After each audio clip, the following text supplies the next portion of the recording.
നമസ്കാരം, Tirurangadi today news അപ്ഡേറ്റിലേക്ക് സ്വാഗതം. ഇത്തവണ ആമിയ ഗോൾഡ് ആൻഡ് ഡയമണ്ട്സിൽ തകർപ്പൻ ഓഫർ ഓണം സ്വർണ്ണോത്സവം 2024. ആമിയ ഗോൾഡിൽ തുടക്കമായി ഓഗസ്റ്റ് 1 മുതൽ ഒക്ടോബർ 31 വരെ ബമ്പർ സമ്മാനം 100 പവൻ സ്വർണം, ഒന്നാം സമ്മാനം 25 പവൻ, രണ്ടാം സമ്മാനം 10 പവൻ, മൂന്നാം സമ്മാനം 5 പവൻ. കൂടാതെ 1 ഗ്രാം സ്വർണം വീതം 1100 പേർക്ക്, 100 ഗ്രാം വെള്ളി വീതം 100 പേർക്ക്. ഓരോ പർച്ചേസിലും കൂപ്പൺ ചോദിച്ചു വാങ്ങാൻ മറക്കരുതേ. ആമിയ ഗോൾഡ് ആൻഡ് ഡയമണ്ട്സിൽ നിന്നും ഓരോ പർച്ചേസിനൊപ്പവും ഉറപ്പായ സമ്മാനങ്ങൾ. വാർത്തകൾ വിശദമായി.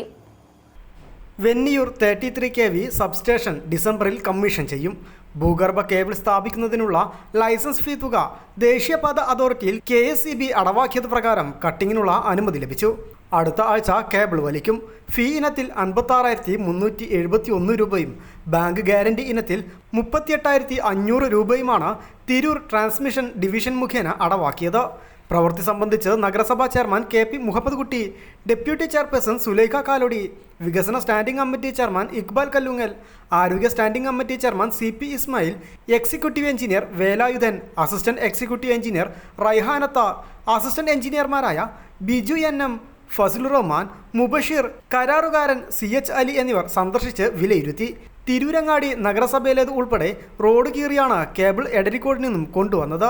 വൈദ്യുതി വോൾട്ടേജ് പ്രതിസന്ധിക്കുൾപ്പെടെ പരിഹാരമാകുന്നതാണ് പുതിയ സബ്സ്റ്റേഷൻ.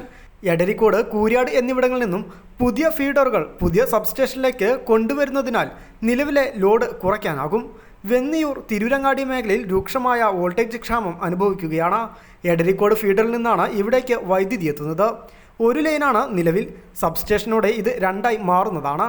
ഭാവിയിൽ 110 kV സബ്സ്റ്റേഷനായി ഉയർത്തുന്നതിനുള്ള നടപടികളും തുടർന്നു വരുന്നുണ്ട്. പദ്ധതി വേഗത്തിലാക്കാൻ KP മജീദ് MLA അധ്യക്ഷതയിൽ യോഗം ചേർന്ന് തടസ്സങ്ങൾ നീക്കുന്നതിന് പദ്ധതികൾ തയ്യാറാക്കിയിരുന്നു. സബ്സ്റ്റേഷൻ നിർമ്മാണം ത്വരിതഗതിയിലായതായി ട്രാൻസ്മിഷൻ എക്സിക്യൂട്ടീവ് എഞ്ചിനീയർ പറഞ്ഞു.